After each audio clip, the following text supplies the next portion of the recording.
السلام عليكم ورحمة الله وبركاته. إن الحمد لله نحمده ونستعينه ونستغفره ونعوذ بالله من شرور أنفسنا ومن سيئات أعمالنا. من يهده الله فلا مضل له ومن يضلل فلا هادي له. وأشهد أن لا إله إلا الله وحده لا شريك له وأشهد أن محمدا عبده ورسوله صلى الله تعالى عليه وعلى آله وصحبه وسلم تسليما كثيرا. أما بعد أعوذ بالله من الشيطان الرجيم. شهر رمضان الذي أنزل فيه القرآن هدى للناس وبينات من الهدى والفرقان فمن شهد منكم الشهر فليصم ومن كان مريضا أو على سفر فعدة من أيام أخر يريد الله بكم اليسر ولا يريد بكم العسر ولتكملوا العدة ولتكبروا الله على ما هداكم ولعلكم تشكرون. সম্মানিত রোজাদার ভাতৃমণ্ডলী, আল্লাহ রাব্বুল আলামিনের প্রশংসা এবং প্রিয় নবী সাল্লাল্লাহু আলাইহি সাল্লামের উপর সালাত ও সালামের পর আজ বুধবার 5ই রমজান 1446 হিজরি মোতাবেক 5ই মার্চ 2025 আমাদের ইসলামিক কালচারাল সেন্টার দাম্মামের ইফতার ক্যাম্পে আপনাদেরকে জানাই আহলান ও সাহলান ও মারহাবা।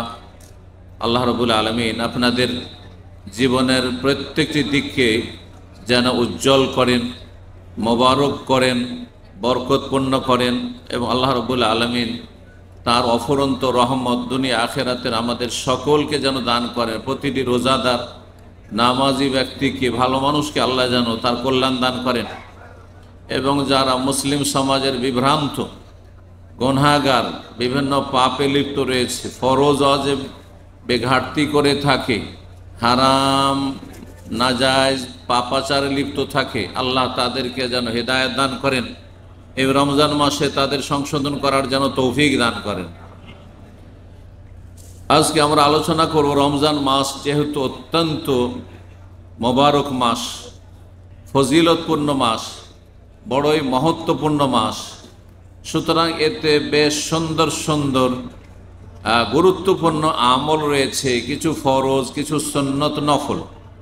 যে আমলগুলি যত বেশি আপনি করতে পারবেন তত বেশি এই রমজানের মূল্যবান সময়গুলি আপনার জন্য মূল্যবান সম্পদ হবে আপনার জীবনে। এগুলি আপনার কাজে আসবে দুনিয়া এবং আখিরাতে। দুনিয়াতে আল্লাহ এই রমজানের ওসিলায়, রমজানের নেক আমলের ওসিলায় আল্লাহ আপনাকে ভালো রাখবেন, আপনার পরিবারকে ভালো রাখবেন, আর আপনার ধন সম্পদে বরকত দান করবেন, শরীর স্বাস্থ্যে বরকত দান করবেন, আর আখিরাতে আল্লাহ মহাপুরস্কার দেবেন। আর জান্নাত হচ্ছে সবচেয়ে বড় পুরস্কার এবং সেখানে রব্বুল আলমিনের সাক্ষাৎ দর্শন। আল্লাহ রব্বুল আলমিন আমাদের সকলকে জান্নাতুল ফিরদৌস দান করেন এবং রব্বুল আলমিন তার রুইয়াত, তার দিদার, তার দর্শন আমাদেরকে দান করেন। দুনিয়া এবং আখিরাতের সার্বিক নিয়ামত দান করেন, নিয়ামতের শুকরিয়া আদায়ের তৌফিক দান করেন।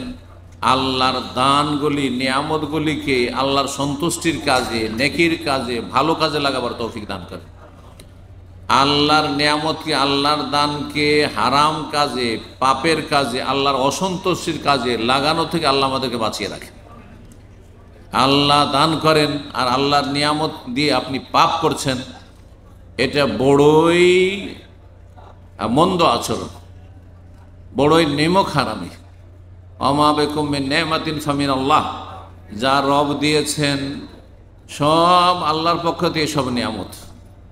যা কিছু নিয়ামত রয়েছে তোমার কাছে, মাথা থেকে পা পর্যন্ত আপদামস্তক, আর তোমার চারপাশে যা নিয়ামত রয়েছে, তোমার ধন সম্পদ, তোমার পরিবার পরিজন, তোমার সুখের সামগ্রী, ফামিনাল্লাহ, সব আল্লাহর পক্ষ থেকে দিলেন আল্লাহ।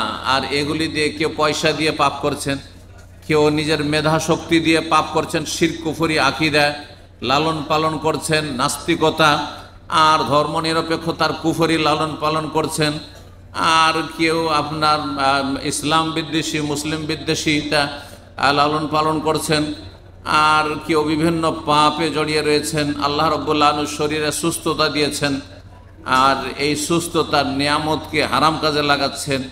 ফরজ ওয়াজিবে আপনি কমতি করছেন অথবা ফরজ ওয়াজিবে অবহেলা করছেন, গুনাহ করছেন আপনার এই শরীরে সুস্থতা দিয়ে, এগুলি বড়ই নেমক হারামি করা, যেটা মানবতা বিরোধী কাজ। মানুষ যদি তার মালিককে চিনত, সত্যিকার অর্থে চিনত, তাহলে কোনো মানুষ আল্লাহর নাফরমান হইতো না, অবাধ্য হইতো না।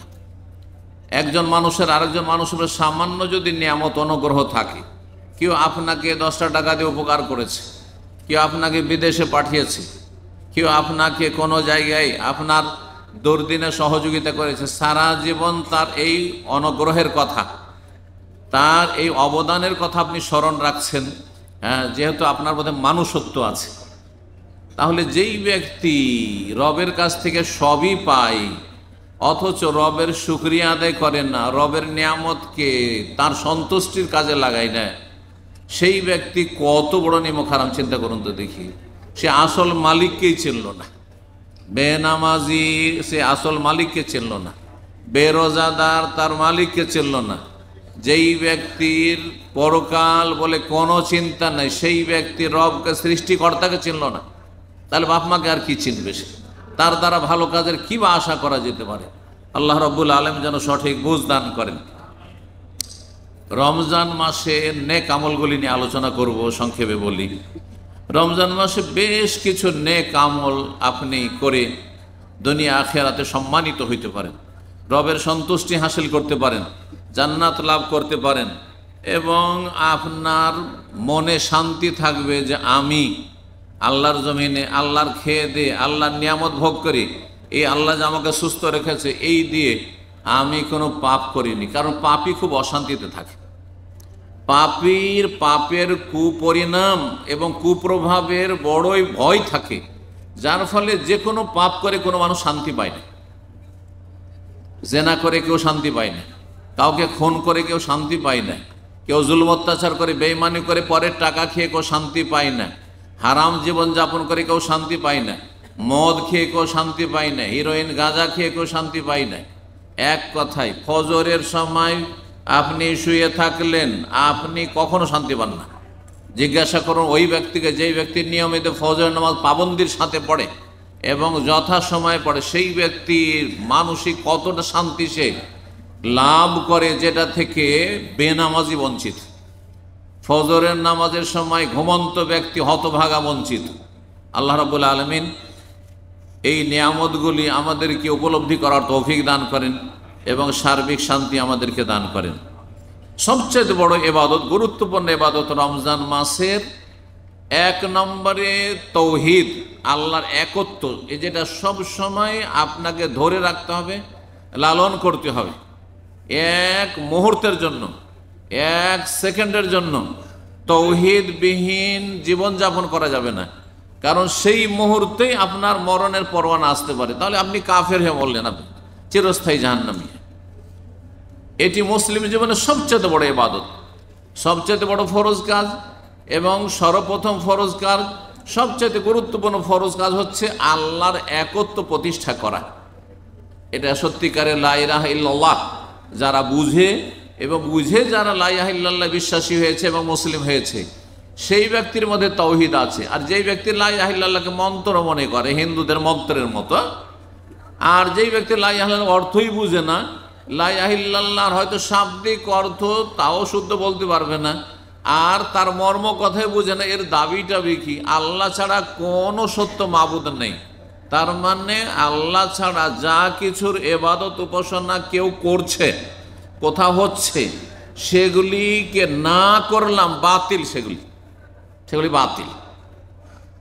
ইল্লাল্লাহ, একমাত্র আল্লাহর ইবাদত হচ্ছে হক, চিরসত্য। যালিকা বিআন্নাল্লাহু হালাক ওয়া আন্না মা ইয়াদুনা মিন দুনিহিল বাতিল। আল্লাহ ছাড়া যা কিছুর উপাসনা হচ্ছে, যাকেই ডাকা হচ্ছে, যে কোনো কিছুর পূজা হচ্ছে, সমস্ত কিছু হচ্ছে বাতিল, আল্লাহ ঘোষণা করেছে। শিরকের ধর্ম আল্লাহ সৃষ্টিকর্তা কখনো নাযিল করেন। সুতরাং যারা শিরকের দরগাদুরার ধর্ম পালন করছেন, যারা মূর্তি পূজার ধর্ম পালন করছেন, যারা মাজার পূজার ধর্ম পালন করছেন, যারা মাজারে গিয়ে আস্থানায় ধর্ণা দিচ্ছেন, সেখানে আশা করছেন কিছু পাবো, খাসি মোরগ জবাই করছেন, সেখানে গিয়ে চাদর চড়াচ্ছেন, ভাবছেন এই ওলিরা হ্যাঁ মরেনি, এরা বেঁচে আছে, দিতে পারে, তারা সবচেয়ে বড় হতভাগা। তাদের এই ধর্ম বাতিল ধর্ম। আদম আলাইহিস সালাম থেকে শুরু করে মানব জাতির ইতিহাসে এই রকম শিরকের ধর্ম আল্লাহ কখনো নাজিল করেনি। বাতিল, ভালো করে শুনে রাখেন, মূর্তি পূজা বাতিল, মাজার পূজা বাতিল। যালিকা বিআন্নাল্লাহ হুয়াল হক, কারণ যে আল্লাহ হচ্ছেন চিরসত্য, আল্লাহর ইবাদত ছাড়া কোনো কিছুর উপাসনা সব বাতিল। ঈসা আলাইহিস সালামের পূজা বাতিল, মারিয়ামের পূজা তৃতীয়বাদ খ্রিস্টানদের বাতিল। ভালো করে শুনে রাখেন, সবচেয়ে বড় ফরজ হচ্ছে তাওহীদ লা ইলাহা ইল্লাল্লাহ, এটা সবসময় ধরে রাখতে হবে।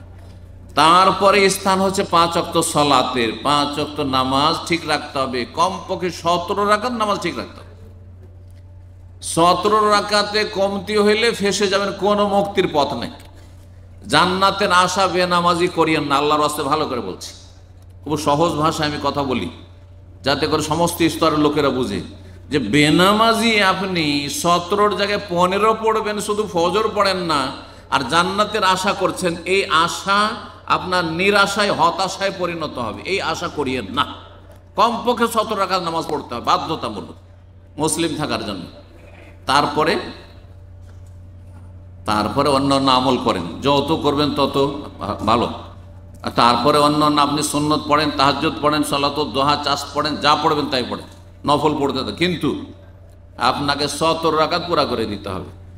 এই দুটো কথা, তাওহীদ এবং 5 ওয়াক্ত নামাজ। তারপর রমজান মাসের বিশেষ সবচেয়ে গুরুত্বপূর্ণ ইবাদত, ফরজ ইবাদত হচ্ছে রমজান মাসের সিয়াম, রোজা, যা আল্লাহ ফরজ করেছে। রমজান মাসের যতগুলি ইবাদত রয়েছে তার মধ্যে গুরুত্বপূর্ণ ফরজ হচ্ছে, গুরুত্বপূর্ণ আমল হচ্ছে রমজান মাসের রোজা। আল্লাহ রাব্বুল আলামিন ইরশাদ করেছেন সূরা বাকারা 185-তে, ফামান শাহিদা মিনকুমুশ শাহরা ফালিয়াসুম, যেই ব্যক্তি রমজান মাস পেয়ে গেছে, সাবালক, হ্যাঁ, আর রোজা রাখতে কোনো রকমের শারীরিক বাধা নেই, অথবা শরীয়তে যেসব অজুহাতগুলি রয়েছে ওজোর গ্রহণযোগ্য সেগুলি নেই, মুসাফিরও নয় আর অসুস্থ নয়, ফালিয়াসুম, অবশ্যই সে রোজা রাখবে। আল্লাহ বলছেন অবশ্যই তাকে রোজা রাখতে হবে। এটা আল্লাহ ফরজ করেছেন, এই আয়াত দিয়ে রোজাকে ফরজ করেছেন রমজান মাসে। এই ছিল কোরআনে কারীমের দলিল। আর নবী সাল্লাল্লাহু আলাইহি সাল্লামের বহু হাদিস রয়েছে এই রমজানের রোজা সম্পর্কে, রোজার ফজিলত সম্পর্কে। ইসলামের 5টি খুঁটির চতুর্থ খুঁটি স্তম্ভ হচ্ছে ওয়াসিয়াম ও রমাদান, রমজান মাসের সিয়াম, রোজা পালন করা। জি, 29 হোক অথবা 30 হোক। রাসূলুল্লাহ সাল্লাল্লাহু আলাইহি ওয়াসাল্লাম প্রসিদ্ধ হাদিস, রমজান মাসের রোজার ফজিলত, কত বড় ফজিলত চিন্তা করুন। মান সামা রমাদানা ঈমানান ওয়া ইহতিসাবান গুফিরা লাহু মা তাকাদ্দামা মিন যামবি, সহিহ বুখারী মুসলিমের হাদিস। যে ব্যক্তি রমজান মাসের সিয়াম পালন করে, রোজা রাখবে, রমজান মাসের রোজা রাখলো ঈমানান, আল্লাহর প্রতি বিশ্বাস নিয়ে, দেখা দেখি নয়, পরম্পরা নয়, সবাই রাখছে বাড়িতে, সবাই রাখছে সমাজে, আর আমরা মুসলমান রোজা রেখে থাকি তাই আমিও রাখছি, না না না, ওইসব ইবাদত হইল না। গতানুগতিক মানুষের দেখা দেখি কোনো কাজ করা, মানুষের কাছে কিছু পাবো বলে, মানুষকে খুশি করার জন্য, মানুষের ভয়ে, যদি দুনিয়ার কোনো এইরকম স্বার্থ থাকে তাহলে কোনো আমল আল্লাহর কাছে গ্রহণযোগ্য না, শিরক। আল্লাহর জন্য সেটা করলে না, মানুষের জন্য করলে না। ঈমান আর আল্লাহর প্রতি বিশ্বাস নিয়ে যে আল্লাহ রোজাকে ফরজ করেছেন তাই রোজা রাখছি, ওয়াহতিসাবান, এবং রবের কাছে নেকির আশায় যে এর মহা পুরস্কার আল্লাহর কাছে আমি পাবো, সেই জন্য রোজা রাখছি। দুনিয়াতে কে আমাকে ভালো বলবে, কে আমাকে মন্দ বলবে রোজা না রাখলে, আর রোজা রাখলে কে খুশি হবে, হ্যাঁ, ইত্যাদি ইত্যাদি। আমি অনুকূল অবস্থায় আছি না প্রতিকূল অবস্থায় আছি, আশেপাশে মুসলিমরা আর আছে, কেউ আছে না আমি একাই শুধু, এইসব দেখা দেখি নেই। ঈমান আর আল্লাহর প্রতি ঈমান নিয়ে এবং নেকির আশায় যে ব্যক্তি রোজা রাখবে ইখলাসের সাথে, গুফিরা লাহু মা তাকাদ্দামা মিন যামবিহি, তার অতীতের গুনাহগুলি ক্ষমা করে দেওয়া হবে। বলো সুবহানাল্লাহ। চিন্তা করুন, অতীতের সাগীরা ছোট গুনাহ মাফ করে দেওয়া হবে এই ফরজ নেক আমলের মাধ্যমে। 30টা 29টা রোজা রাখলেন, অতীতের সারা জীবনে যত সাগীরা গুনাহ সব মাফ। কাবিরা গুনাহ 70-এর মতো আছে বা 70-এর একটু বেশি আছে। এই বড় গুনাহ যেগুলোতে শাস্তির কথা দুনিয়া আখিরাতে বলা হয়েছে হাদিসে, এগুলো হচ্ছে কাবায়ের, কাবিরা গুনাহ। কাবিরা গুনার জন্য তওবা করতে হবে যে আমি গুনাহ বন্ধ করলাম, আল্লাহ তুমি মাফ করো। রোজা রাখলাম, গুনাহটা বন্ধ করে দিলাম, আর গুনাহ করব না, পাপ করব না, আমি খুব লজ্জিত অনুতপ্ত, আগামী যেন প্রতিজ্ঞা করছি আল্লাহ মাফ করে দাও, কাবিরাও মাফ হবে। কিন্তু তওবা না করলে মাফ হবে না। আপনি অহরহ ফজর ছাড়তে থাকবেন আর রোজা রাখবেন অতীতের গুনাহ মাফ, রোজা রাখবেন অতীতের গুনাহ মাফ, এটা হবে না। হ্যাঁ, আপনি হারাম খেতে থাকবেন, হারাম ব্যবসা করতে থাকবেন, আর হারাম উপার্জন করতে থাকবেন, আর জুলুম অত্যাচার করতে থাকবেন, অন্যায় করতে থাকবেন, বেঈমানি করতে থাকবেন, বিভিন্ন পাপে জড়িয়ে থাকবেন, কাবিরা গুনাহ করতে থাকবেন, সুদ খাবেন, ঘুষ খাবেন, আর বলবেন যে আমি তো রোজা রাখছি সব গুনাহ মাফ, না, মাফ হবে না। কাবিরা গুনাহ থেকে তওবা করে ফিরে আসতে হবে, অর্থাৎ গুনাহগুলি বন্ধ করতে হবে। আল্লাহ তৌফিক দান করেন। এই রমজান মাসে আল্লাহ রাব্বুল আলামিন আমাদেরকে তওবাকারীর দলে শামিল করেন। তায়েবিন, আওয়াবিন, যারা আল্লাহ অভিমুখী, আল্লাহর দিকে যারা ফিরে আসে। অসংখ্য মানুষের রমজান মাসে আল্লাহর দিকে ফিরে আসছে বিভিন্ন গুমরাহি থেকে, আকীদার গুমরাহি থেকে, আমলের গুমরাহি থেকে, বিভিন্ন পাপ থেকে। আল্লাহ রাব্বুল আলামিন তাদের দলে শামিল করে আমাদেরকে অগ্রগামী মুমিন বান্দা হিসেবে আল্লাহ যেন কবুল করেন। তো রমজান মাসে রোজা রাখলে এই ফজিলত রয়েছে। 2 নম্বর আমল, যেটি সুন্নাত কিন্তু অত্যন্ত গুরুত্বপূর্ণ সুন্নাত, এবং সেটি বিশেষভাবে রমজানে তার অনেক বেশি গুরুত্ব, সেটা হচ্ছে তারাবির সালাত, সালাতুত তারাবি, তারাবির নামাজ।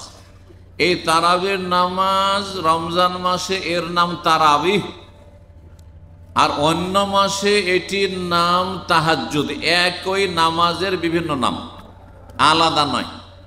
আমাদের দেশে অধিকাংশ ওই সব সমাজে, যেসব সমাজে ইসলামের সঠিক মেসেজ যায়নি, ভুল মিশানো ইসলাম পৌঁছেছে, ভুল ধারণা ইসলামের বিভিন্ন মাসলা মাসাইল সম্পর্কে রয়েছে, তারা মনে করে যে তারাবি আলাদা, তাহাজ্জুদ আলাদা।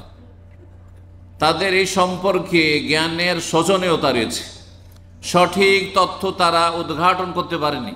তাদের বড় বড় আইম্মায়ে কেরাম, ওলামায়ে কেরাম স্বীকার করেছেন যে যেই নামাজ তারাবি সেই নামাজের অপর নাম হচ্ছে তাহাজ্জুদ। এই জন্য দেখেন তারাবির নামাজের সংখ্যা হচ্ছে 8-3-11 রাকাত, আর তাহাজ্জুদ গোটা বছর 8-3-11। পার্থক্য হচ্ছে রমজান মাসে জামাত সহকারে পড়াটা ভালো, আর অন্য মাসে তাহাজ্জুদ পড়বেন যত গোপনে একা একা পড়বেন, অথবা আপনার পরিবারকে না আপনার ঘরে পড়বেন নির্জনে, তত বেশি ভালো। কিন্তু একই নামাজের বিভিন্ন নাম, বরং হাদিসে 5টি নাম এর উল্লেখ করা হয়েছে। এর নাম হচ্ছে তারাবি, এর নাম হচ্ছে তাহাজ্জুদ, এরই নাম হচ্ছে কিয়ামুল লাইল, এর নাম হচ্ছে রমজানে হলে কিয়ামে রমজান, এর 5 নম্বর নাম হচ্ছে সলাতুল লাইল, রাতের নামাজ। রাতের নামাজ, রাতের কিয়াম গোটা বছরকে শামিল, আর যখন কিয়ামে রমজান বলে রমজান মাসের কিয়াম মানে রমজান মাসের তারাবি। এই নয় যে শেষ রাতে পড়লে কিয়ামের নামাজ পড়লাম আর এই রাতে এসা পরে পড়লে তারাবি পড়লাম। এগুলো সাধারণ মানুষের কথা, যারা ইসলাম সম্পর্কে কিছু বেশি জানে না তাদের কথা। কিন্তু একই নামাজ, এই জন্য নবী সাল্লাল্লাহু আলাইহি সাল্লাম রমজানে হোক অথবা অন্য কোনো মাসে হোক 11 রাকাত পড়েছেন, কিন্তু কোয়ালিটি অনেক সুন্দর। 11 রাকাত 5 ঘন্টা 6 ঘন্টা পড়েছেন। সাহাবায়ে কেরামদের আশঙ্কা হয়েছে আর গিয়ে সাহরি পাবো না, সাহরি পাবো না হয়তো, এইরকম নামাজ। কিন্তু মানুষের হিম্মত ধীরে ধীরে এত বেশি কমে গেছে যে এখন শুধু খুঁজে যে কোথায় শুধু সংখ্যা পুরা করা নামাজ পাওয়া যায়। আধা ঘন্টা তারাই পড়ে আসলে মনে করে যে আমি বিশাল কাজ করে দিয়ে দিয়েছি, বিশাল কাজ করেছি। আর পাশাপাশি কোনো মসজিদে যদি 45 মিনিট 1 ঘন্টা তারাবি হয়, তো ওই মসজিদ আর মুসল্লি খুঁজে পাওয়া যায় না। আর কোনো মসজিদে যদি দেখে যে এখানে আধা ঘন্টা 25 মিনিটে তারাবি শেষ হচ্ছে, ওই মসজিদে জায়গা পাওয়া যায় না। এখানেও সৌদি আরব যান, এখানে বিভিন্ন মহল্লাতে পাশাপাশি আমি এক জায়গায় বাস করতাম, 14 বছর থেকেছি। 4টা মসজিদ, 4 মসজিদের মধ্যে যেই মসজিদটা সবচেয়ে ছোট মসজিদ 25 মিনিটে আধা ঘন্টায় তারাবি হয়, ওইখানে বাইরেও লোক নামাজ পড়ছে, সুবহানাল্লাহ। আর পাশেই কাম্বার মসজিদ, বিশাল মসজিদ, সেখানে লম্বা 1 ঘন্টার নামাজ হচ্ছে, ওখানে অনেক কম। আশেপাশে আরো 2টো মসজিদ, একেবারে মুসল্লি কম। জি, তাহলে মানুষের ইমানের অবস্থা কি চিন্তা করুন আপনি। কত সুবিধাবাদী হয়েছে ধর্মের ক্ষেত্রে, হ্যাঁ, আখেরাতের ক্ষেত্রে, স্থায়ী জগতের ক্ষেত্রে, হ্যাঁ, জান্নাতের ক্ষেত্রে সুবিধাবাদী। এত ধার ধারে না, এত প্রয়োজন নেই, যথেষ্ট হয়ে গেছে। কিন্তু পয়সা পেট ভরে না, জাহান্নাম হয়ে গেছে পেট। হ্যাঁ, জাহান্নাম হয়ে গেছে। দেশে টাকা রাখতে পারে না, এখন বিদেশে রেখেও শান্তি পাই না, বিদেশে পাচার করেও শান্তি পাই না। আল্লাহ এদের সর্বনাশ করুক যারা পেট পূজার পিছনে ছুটেছে, এবং ভালো মানুষদের সংখ্যাকে আল্লাহ বৃদ্ধি করুক। তো তারাবির নামাজ অত্যন্ত গুরুত্বপূর্ণ নামাজ। এর ফজিলত, যদিও কাজটি সুন্নাত, কিন্তু এর ফজিলত সেম রোজা রাখার ফজিলত। সহিহ বুখারী মুসলিমের হাদিসে সেই হাদিসের দ্বিতীয় অংশ বলছে রাসূলুল্লাহ সাল্লাল্লাহু আলাইহি ওয়াসাল্লাম, ওয়ামান কামা রমাযান ঈমানান ওয়া ইহতিসাবান গুফিরা লাহু মা তাকাদ্দামা মিন যামবিহি। যে ব্যক্তি রমজান মাসে আল্লাহর প্রতি ঈমান নিয়ে এবং নেকির আশায় তারাবি পড়বে, কিয়ামে রমজান করবে, তার অতীতের গুনাহগুলি মাফ করে দেওয়া হবে। একই ফজিলত, কিন্তু তারাবির সাথে রোজার কোনো সম্পর্ক নেই। এই জন্য বলছি আমাদের সমাজের অনেক মানুষ ভুল ধারণা রাখে যে তারাবি না পড়তে পারলে রোজা হবে না। এটা একেবারে মূর্খতা, জাহালাত। তারাবি আলাদা নামাজ, সুন্নত নামাজ। সুন্নত করতে পারলে না সে যে রোজাই হবে না, এটা কোন মূর্খামি হইল? সুতরাং ভালো করে শুনে রাখেন, রোজা ফরজ আলাদা ইবাদত, আর তারাবি সুন্নাত নবী সাল্লাল্লাহু আলাইহি ওয়াসাল্লামের সেটি আলাদা ইবাদত। তারাবির ফজিলত বড়ই গুরুত্ব রয়েছে, বড়ই ফজিলত রয়েছে, যেমন রোজা রমজানের বড়ই ফজিলত রয়েছে। আল্লাহ রাব্বুল আলামিন যেন আমাদেরকে নিয়মিত তারাবিগুলো সুন্দর করে আদায়ের তৌফিক দান করেন, এবং তার সাথে আল্লাহ রাব্বুল আলামিন যেন আমাদেরকে গোটা বছর তাহাজ্জুদ গুজার হওয়ার তৌফিক দান করেন। নবী সাল্লাল্লাহু আলাইহি ওয়াসাল্লাম সম্পর্কে মা আয়েশা বলছেন, মা কানা ইয়াজিদু ফি রমাদান ওয়ালা ফি গায়রি আলা 11 রাকাত। রমজান মাসে হোক আর অন্য কোনো মাসে হোক নবী সাল্লাল্লাহু আলাইহি ওয়াসাল্লাম 11 রাকাতে বেশি পড়তেন না। স্পষ্ট হাদিস। রমজান মাসে 11 পড়তেন আর অন্য মাসে 11 পড়তেন, কিন্তু ইউসাল্লি আরবান, প্রথম 2 করে যে 4 পড়তেন, ফালা তাসআল আন হুসনিহিন্না ওয়া তুলিহিন্না, এত দীর্ঘায়িত করতেন, এত সুন্দর করে নামাজ পড়তেন যে জিজ্ঞাসাই করো না যে কত লম্বা হইতো আর কত সুন্দর হইতো, এত সুন্দর করে পড়তেন।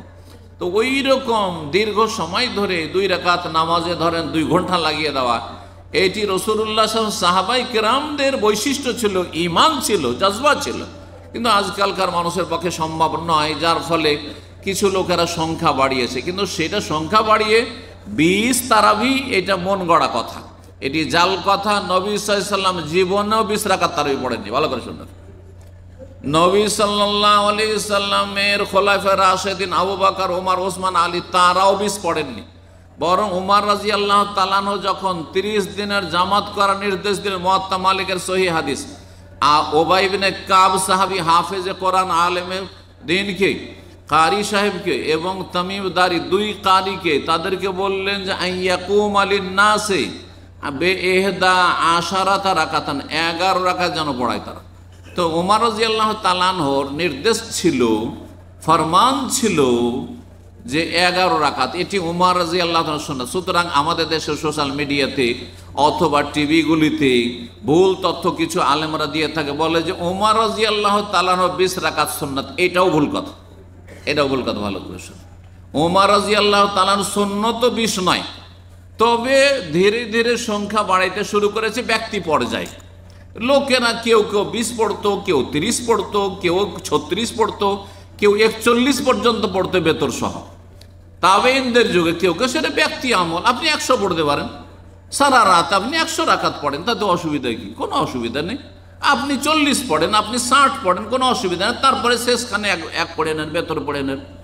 সলাতুল লাইলি মাসনা মাসনা, নবী বলছে রাতের নামাজ হচ্ছে 2 করে পড়ো। ফাইদা খাসি আহাদাকুমুস সুবহা, যখন ভোর হওয়ার আশঙ্কা হবে, যখন ফজর আজান হয়ে যেতে পারে আর সময় নেই, অথবা সাহরি খেতে হবে, টাইম নেই, তখন সাল্লা রাকাতান ওয়াহিদা, 1 রাকাত পড়েন, 1 রাকাতও বেতর আছে। আর আমাদের দেশীয় আপনার যে মজহাব, প্রচলিত মজহাব, সংখ্যাগরিষ্ঠ মানুষ যে মজহাবে বিশ্বাস করে, সেই মজহাবে নাকি 1 রাকাত নামাজই না, এটাও ভুল ফতোয়া। নবী সাল্লাল্লাহু আলাইহি ওয়াসাল্লাম ওয়াহিদাতান বলেছেন। এই আরব দেশে অন্তত বেতনের হিসাব করতে গিয়ে ওয়াহিদ মানে বুঝে গেছে, ওয়াহিদ মানে 1, এটা সবার জানা আছে। ফাইজা খাশি আহাদুকুম সুবহা সাল্লা রাকাতান ওয়াহিদা, যখন ভোর হওয়ার আশঙ্কা হবে তখন এক রাকাত পড়ে নেবে। তুই এক রাকাত নামাজ আছে, এতে কোনো সন্দেহ নেই। জি, বারাকাল্লাহু ফিকুম। আল্লাহ যেন বুঝার তৌফিক দান করেন এবং সংশোধনের তৌফিক দান করেন, ভুল ধারণাগুলি দূর করার তৌফিক দান করেন। 3 নম্বর ইবাদত, তা হচ্ছে রমজান মাসে বেশি বেশি তেলাওয়াত করা। গোটা বছর তেলাওয়াত করবেন, এই নয় যে রমজান তেলাওয়াতের মাস শুধু। কিছু মানুষ আছে 11 মাস কোরআন ছুঁয়ে দেখবে না, আর রমজান মাস আসলে কোরআন খতম করতেই হবে, একটা খতম তো দিতে হবে। এটাও ভুল ধারণা। কিন্তু কোরআনের সাথে সর্বদা একটা সম্পর্ক থাকতে হবে। হ্যাঁ, তেলাওয়াতের সম্পর্ক, অর্থ বোঝার সম্পর্ক, আমল করার সম্পর্ক, তারপরে সেটা দাওয়াত দেওয়া, মানুষকে কোরআনের দিকে আহ্বান করার সম্পর্ক, কোরআনী জীবন গড়ার সম্পর্ক সবসময় থাকতে হবে। যে দিকগুলি বললাম, যে আপনার সারা জীবন কোরআনের সাথে সম্পর্ক থাকতে হবে। 11 মাস কোরআন ছুঁয়ে দেখবেন না, কোরআনের ওপর ধুলো বালির পলি পড়ে গেছে। হ্যাঁ, আর তারপরে রমজান আসছে তখন ঝেড়ে ঝুড়ে সাফ করে কোরআন নিয়ে বসছেন। এটা ইসলামী তরিকা নয়, এটা নবী সাহাবায়ে কেরামদের আদর্শ নয়, এটা তাবিন তাবা তাবিন আদর্শ নয়, এটা ভালো মুসলিমের চরিত্র নয়। ভালো মুসলিমের সম্পর্ক কোরআনের সাথে সব সময় থাকবে, সকাল বিকাল থাকবে তেলাওয়াতের, এবং কোরআন বুঝার চেষ্টা করবে, কোরআনের দিকে দাওয়াত দেওয়ার চেষ্টা করবে, কোরআনের বাস্তবায়নের চেষ্টা করবে, এবং কোরআনের শিক্ষার প্রচার প্রসার হোক, এবং কোরআনের অনুসারীরা শক্তিশালী হোক, পৃথিবীতে প্রতিষ্ঠিত হোক, এর জন্য সার্বিক চেষ্টা করবে। এই হচ্ছে কোরআনী জীবন। আল্লাহ যারা বুঝার তৌফিক দান করেন। তো কোরআনে কারীম বিশেষভাবে রমজান মাসে পাঠ করবেন, কারণ রমজান মাস হচ্ছে শাহরুল কোরআন, কোরআনের মাস।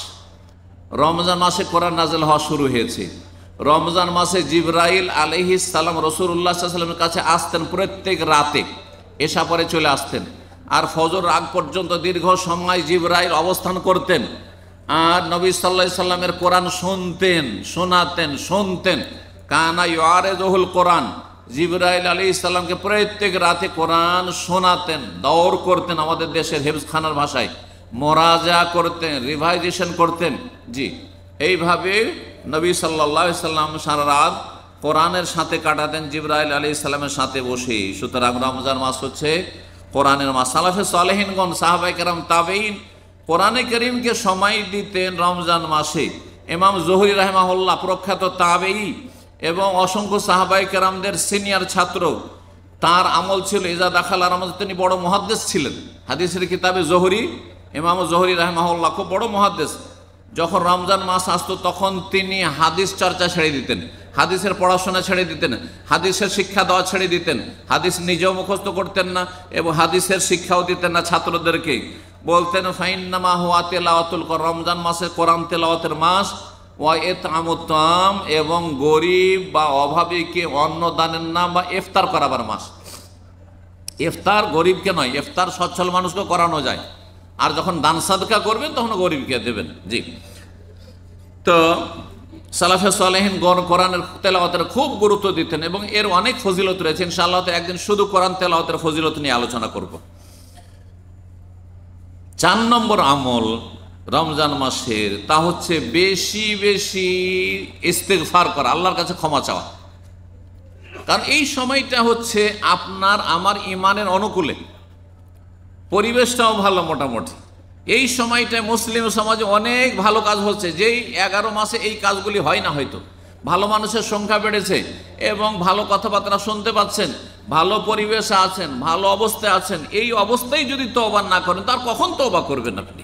সুতরাং রোজার দিনগুলিতে বেশি বেশি তওবা ইস্তেগফার করুন। তওবা মানে গুনাহগুলি বন্ধ করেন, অনুতপ্ত হন, প্রতিজ্ঞা করেন আর গুনাহ করব না, গুনাহে জড়াবো না। ইস্তেগফার মানে অতীতে যে গুনাহ হয়েছে এর জন্য আল্লাহর কাছে ক্ষমা প্রার্থনা করুন। আর এই সম্পর্কে যেসব সুন্নতি বাক্য রয়েছে, হাদিসে জিকির রয়েছে, সেগুলি পাঠ করেন, নিজের ভাষায় তওবা করেন, কোনো দোষের কথা নাই। তওবা করার জন্য হুজুরের কাছে যেতে হবে না, তওবা করার জন্য কোনো পীরের কাছে যেতে হবে না, তওবা করার জন্য আপনার গুনার কথা গিয়ে কোনো আলেমকে জানাইতে হবে না যে আমি এইরকম পাপী, তবে এরকম পাপ করেছি, আমাকে একটু তওবা করিয়ে নেন। এগুলো হচ্ছে ব্রাহ্মণদের তরিকা, এগুলো হিন্দুদের থেকে নেওয়া তরিকা, এগুলি হচ্ছে সুফি ইজমে পীর মুরিদের গুমরাহি তরিকা। না, আপনাকে আল্লাহ মান ইজ্জত ঢেকে রেখেছেন, আপনি নির্জনে গুনাহ করেছেন, আপনি কেন কোনো আলেমকে বলতে যাবেন? কেন কোনো পীর ভণ্ডকে বলতে যাবেন? কেন কোনো সুফিকে বলতে যাবেন? কেন কোনো মুরব্বীকে বলতে যাবেন? কাউকে বলবেন না। আপনি আপনার রবকে বলবেন যে আল্লাহ আমি গুনাহ জানেন না, অথবা কিছু মানুষ জেনে গেছে, আল্লাহ তুমি মাফ করো, আল্লাহ তুমি মাফ করো। তোমার আসামের কাঠগড়া থেকে যদি মুক্তি লাভ করতে পারি, এটাই হচ্ছে আমার সবচেয়ে বড় সফলতা।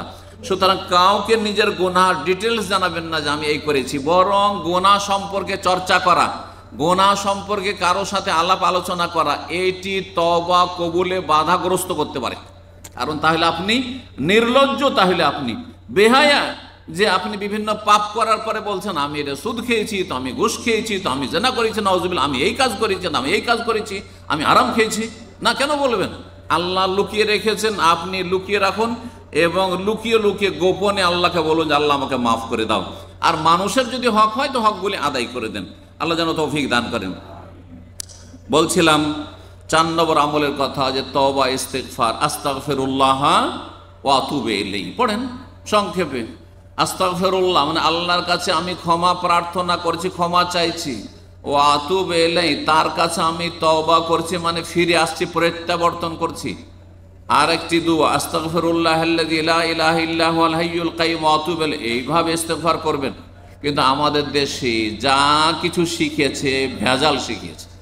আমাদের দেশে ছোটকাল থেকে এই তওবা ইস্তিগফারের দোয়া বড় বড় আলেম বক্তারা কি পড়াইতো? আস্তাগফিরুল্লাহ রব্বি মিন কুল্লি যামবিন ওয়া আতুবু ইলাইহি। এই যে রব্বি আর মিন কুল্লি যাম, এটা বানানো, কোনো হাদিসে নেই। আরে জয়ীফ হাদিসও নেই, ভালো করে শুনে রাখেন। তা আপনি ভুল কথা কেন বলবেন? আপনি সহিটা শিখবেন না আর ভুল শিখবেন, এটা কেমন কথা হইল? নবী সাল্লাল্লাহু আলাইহি সাল্লামের যেগুলো মোবারক বাণী, সেগুলোতে বরকত আছে, সেগুলি পাঠ করেন, আপনি সেগুলি মুখস্থ করেন, অথবা নিজের ভাষায় বলেন আল্লাহ আমাকে মাফ করে দাও, আল্লাহ আমি তওবা করছি, আমি অনুতপ্ত লজ্জিত আল্লাহ। আপনি কান্নাকাটি করেন আল্লাহর সামনে, নিজের ভাষাতে করেন আপনি, তাহলে আপনার জীবনে পরিবর্তন ঘটবে। কিন্তু এই আপনি গদ বাঁধা আপনি তওবা ইস্তিগফার পাঠ করবেন, সেটা আবার নবীরও না, কোনো সাহাবীরও না, আপনার কোনো মুরব্বীরা শিখিয়েছে, তা আরবিতে শিখাবার দরকারটা কি? তাই কেন আরবিতে শিখাতে যাও, বানিয়ে আরবিতে শিখাতে যাব? আল্লাহ যেন বোঝার তৌফিক দান করেন। বলছিলাম তওবা ইস্তিগফার, তওবা যার জানা আছে যে এই গুনাহ করেছি, তাহলে সেই গুনাহগুলি ধরে ধরে দোয়া আল্লাহর কাছে, তওবা আল্লাহ এই গুনাহগুলি থেকে আমি তওবা করছি। আর যদি অজানা থাকে, জানা নেই, আপনার চোখে পড়ছে না, মেলা গুনাহ হয়তো আছে বা খেয়ালে নেই, আপনি আমভাবে তওবা কর, সাধারণভাবে যে আল্লাহ সমস্ত গুনাহ থেকে আমি তওবা করছি। রব্বুল আলামিন তুবু ইলাল্লাহি জামিআন আইয়ুহাল মুমিনুনা লাআল্লাকুম তুফলিহুন, হে ইমানদারগণ তোমরা সবাই আল্লাহর কাছে তওবা করো, তাতেই রয়েছে সফলতা। যদি সফল হতে চাও তো আল্লাহর কাছে তওবা করে ফিরে এসো। সূরা নূরে আয়াত নম্বর 31 আল্লাহ ইরশাদ করছেন। 5 নম্বর নেক আমল রমজান মাসের, সেটা হচ্ছে বেশি বেশি দোয়া করা। দোয়া সবসময় করবেন, কিন্তু রমজান মাসে আরো বেশি দোয়া করবেন, মোবারক মাস। এই জন্য রোজা রমজানের আলোচনার জায়গাতে ওই পাশাপাশি একটি আয়াতে আল্লাহ রাব্বুল আলামিন মাঝখানে রমজানের রোজার কথা আগে আল্লাহ বর্ণনা করছেন, তারপরে দোয়া, তারপরে আবার রোজা রমজানের কথা বর্ণনা করেছেন। মাঝখানে দোয়া প্রসঙ্গ কেন আল্লাহ নিয়ে এসেছেন? ওয়াইদা সাআলাকা ইবাদি আন্নি ফাইন্নি করিব উজিবু দাওয়াতাদ দাঈ ইযা দান ফালিয়াস্তাজিবু লি ওয়া লিয়ুমিনু বি লাআল্লাহুম ইয়ারশুদুন। আমার বান্দা যখন আমার সম্পর্কে, হে নবী তোমাকে জিজ্ঞাসা করে আল্লাহ কাছে যে আস্তে দোয়া করব, নাকি দূরে যে চিল্লে আল্লাহকে ডাকবো, চিৎকার করে ডাকবো? সাহাবীরা জিজ্ঞাসা করে রাসূলুল্লাহ সাল্লাল্লাহু আলাইহি ওয়াসাল্লামকে, তখন আল্লাহ তার জবাবে আয়াত নাযিল করলেন ফাইন্নি করিব, আমি কাছে। কিন্তু আল্লাহ কাছে জ্ঞানের দিক থেকে কাছে, এলমের দিক থেকে, ক্ষমতার দিক থেকে, রক্ষণাবেক্ষণের দিক থেকে, পরিবেষ্টনের দিক থেকে, কিন্তু সত্তাগতভাবে আল্লাহর জাত একাকার হয়নি। আল্লাহর জাত সত্তাগতভাবে আল্লাহ সমস্ত সৃষ্টির ঊর্ধ্বে, 7 আসমানের ওপর আরশে আজ, মহান আরশে আছে। এটা হচ্ছে ইসলামিক আকীদা। আল্লাহর জাত কোথায়? যদি আপনাকে জিজ্ঞাসা আল্লাহ কোথায়, বলবেন সমস্ত সৃষ্টির ঊর্ধ্বে 7 আসমানের উপর আল্লাহ আরশে আছেন। কারণ কোরআনে আল্লাহ বহু আয়াত আল্লাহ বলেছেন যে আকাশের ওপরে, সমস্ত সৃষ্টির ওপরে যিনি সুউচ্চ সুমহান, সাব্বিহ ইসমা রাব্বিকাল আ'লা, তিনি সুউচ্চ সুমহান, তিনি আর রহমান আল আরশে ইস্তাওয়া, আরশে সমুন্নত, আরশে আছেন আল্লাহ রাব্বুল আলামিন। আর আল্লাহ রাব্বুল আলামিন কাছে আছেন তার জ্ঞানের দিক থেকে, একবারে কাছে।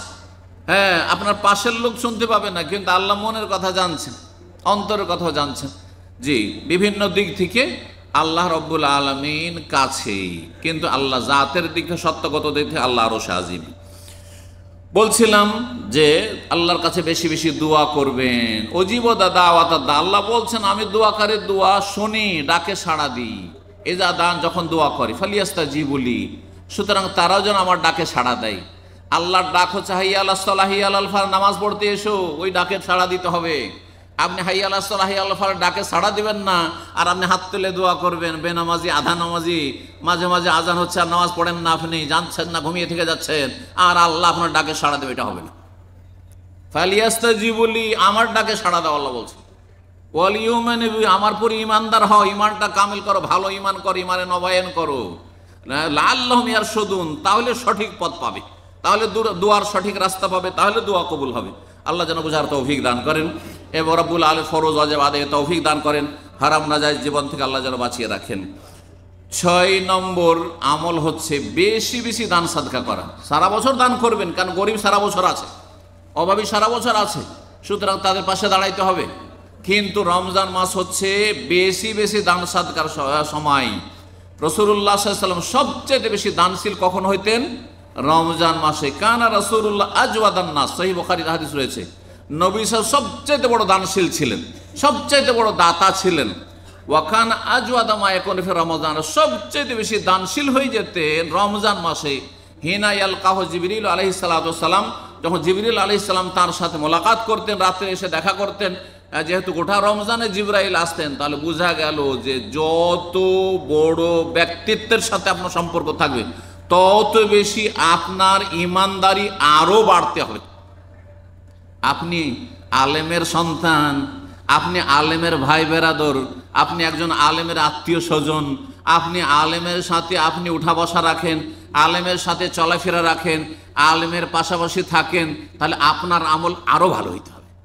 কারণ জিবরাইল আলাইহিস সালাম যখন জিবরাইল আলাইহিস সালামের সাথে নবী সাল্লাল্লাহু আলাইহি ওয়াসাল্লাম যখন জিবরাইল আলাইহিস সালামের সাক্ষাৎ করতেন, অথবা জিবরাইল আলাইহিস সালাম যখন নবী সাল্লাল্লাহু আলাইহি ওয়াসাল্লামের কাছে আসতেন রমজান মাসে, তখন আরো বেশি দানশীল হয়ে যেতেন। এই কথা সহিহ বুখারীতে রয়েছে। তো নবী সাল্লাল্লাহু আলাইহি ওয়াসাল্লাম এত বেশি দানশীল ছিলেন যে ঝড়ো হাওয়া, যে দ্রুত বেগে হাওয়া, বাতাস, ঝড় যে প্রবাহিত হয়, যখন ঝড় প্রবাহিত হয় তখন এমনটা হয় না যে এখান দিয়ে ঝড়টা চলে গেল আর পাশে এদিকে ঝড় বইল না, সব জায়গায় ঝড়ো বাতাস প্রবাহিত হয় এবং দ্রুত বেগে সেটা প্রবাহিত হয়। ঠিক তেমনি রাসূলুল্লাহ সাল্লাল্লাহু আলাইহি ওয়াসাল্লাম এত দানশীল ছিলেন যে কেউ তার দান থেকে বঞ্চিত থাকতো না, কেউ তার দান থেকে বঞ্চিত থাকতো না।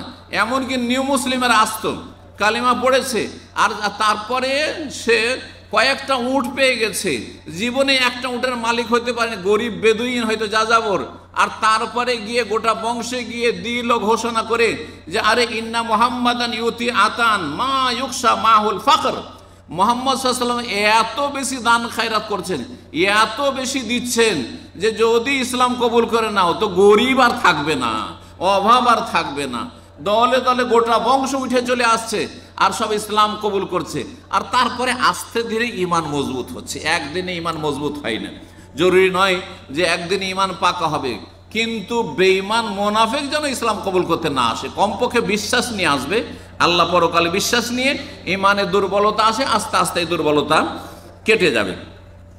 তো 6 নম্বর আমলের কথা বললাম, বেশি বেশি দান সাদকা করা। আল্লাহ রাব্বুল আলামিন যেন আমাদেরকে দান সাদকা করার তৌফিক দান করেন। আর নিকট আত্মীয় মুসলিম এবং নামাজি তারা বেশি হকদার। নিকট আত্মীয় মুসলিম, আত্মীয় স্বজন, নিকট আত্মীয় মুসলিম, আর তারপরে পাড়া প্রতিবেশী আর ধার্মিক যদি হয় তাহলে তারা বেশি হক রাখে।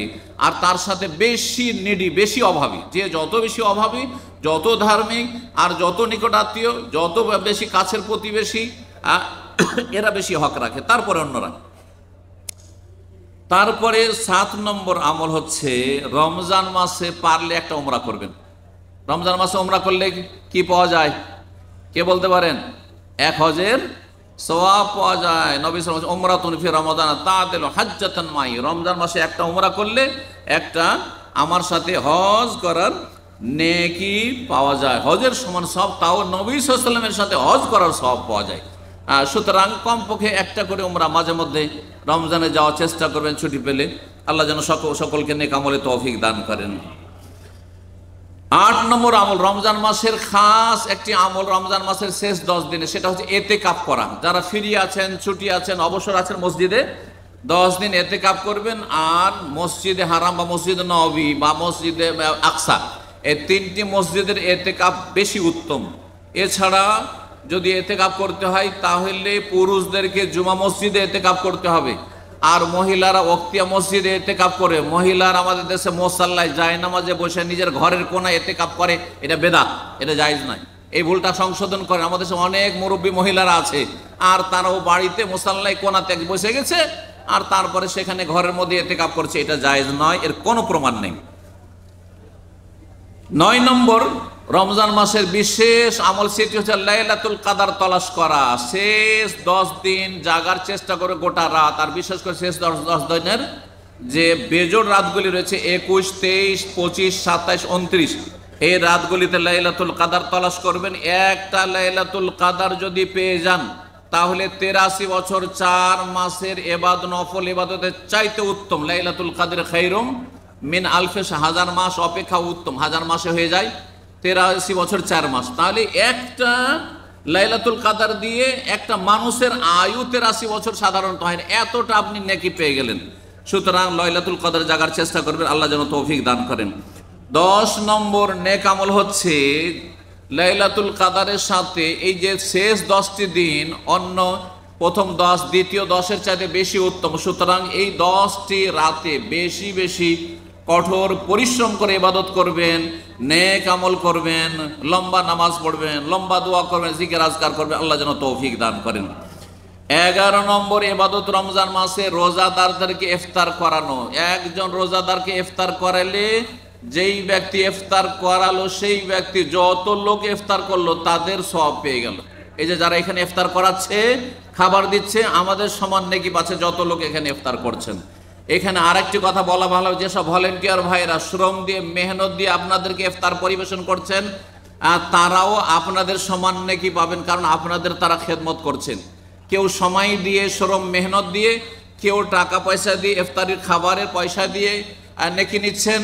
ইনশাআল্লাহ তাআলা আমাদের যারা স্বেচ্ছাসেবক ভাইরা রয়েছেন, আল্লাহ আল্লাহ সন্তুষ্টির জন্য কাজ করছেন, আর আল্লাহর কাছে নেকির আশায় এই কাজ করে যাচ্ছেন, খেদমত আঞ্জাম দিয়ে যাচ্ছেন, তারা ইনশাআল্লাহ তাআলা রোজাদারের সমান নেকি পাবেন। আল্লাহ আমাদের নেকি কমিয়ে দেবেন না, বরং নিজের রহমত থেকে আল্লাহ রাব্বুল আলামিন দান করবেন। রমজান মাসের কয়টি হইল? 11টি হয়ে গেছে সম্ভবত। 12 নম্বর গুরুত্বপূর্ণ ইবাদত রমজানের শেষ দিকে যাকাতুল ফিতরা আদায় করতে হবে। ইনশাআল্লাহ তো ফিতরা সম্পর্কে আমরা বিস্তারিত আলোচনা করব। আর তারপরে 13 নম্বর ইবাদত হচ্ছে ঈদুল ফিতর। রমজান যখন শেষ হয়ে যাবে তখন ঈদুল ফিতর এবং ঈদুল ফিতরের সালাত আদায় করা, এই ইবাদতগুলি রমজানের সাথে সম্পর্কিত রয়েছে। আল্লাহ রাব্বুল আলামিন এই সমস্ত আমল করার তৌফিক দান করেন। আর একটি ইবাদত বলে দিই তাহলে 14 নম্বর, সেটি হচ্ছে বেশি বেশি জিকির আজকার করবেন। জিকির এমন একটি গুরুত্বপূর্ণ ইবাদত যে সবচাইতে বেশি করে করতে বলেছে। উযকুরুল্লাহ যিকরান কাসীরা, খুব বেশি বেশি আল্লাহকে স্মরণ কর, কিন্তু সুন্নতি জিকির হইতে হবে। অসম্পূর্ণ বাক্যের জিকির হবে না, আল্লাহু জিকির হবে না, ইল্লাল্লাহ জিকির হবে না, হু হু জিকির হবে না। এরা সমস্ত গুমরাহ পথভ্রষ্ট। যারা ইল্লাল্লাহ ইল্লাল্লাহ জিকির করে, আল্লাহু আল্লাহু জিকির করে, হু হু হু জিকির করে, ছয় লতিফার জিকির করে, ফাস আনফাসের জিকির করে, সমস্ত গুমরাহ পথভ্রষ্ট এরা। ভালো করে শুনে রাখেন। তাহলে জিকির কি করতে হবে? সুবহানাল্লাহ, আলহামদুলিল্লাহ, লা ইলাহা ইল্লাল্লাহ, আল্লাহু আকবার, লা হাওলা ওয়ালা কুওয়াতা ইল্লা বিল্লাহ, আস্তাগফিরুল্লাহ। এইভাবে পূর্ণাঙ্গ বাক্যের জিকির করবেন, যেমন রাসূলুল্লাহ সাল্লাল্লাহু আলাইহি ওয়াসাল্লাম সাহাবায়ে কেরামগণ জিকির করেছেন। আল্লাহ রাব্বুল আলামিন যেন আমলের তৌফিক দান করেন, গুনাহ খাতা মাফ করেন। এবং ইফতারির সময় কাছে এসেছে, আপনারা আজান হয়ে গেছে, ইফতার করেন, বিসমিল্লাহ বলে শুরু করেন, ডান হাতে পান করেন। আল্লাহ রাব্বুল নেক আমলে তৌফিক দান করেন। ওয়া জাযাকুমুল্লাহু খাইরান ওয়া সাল্লাল্লাহু ওয়া সাল্লাম নবিয়ানা মুহাম্মদ ওয়া আলা আলিহি ওয়া সাহবিহি আজমাইন।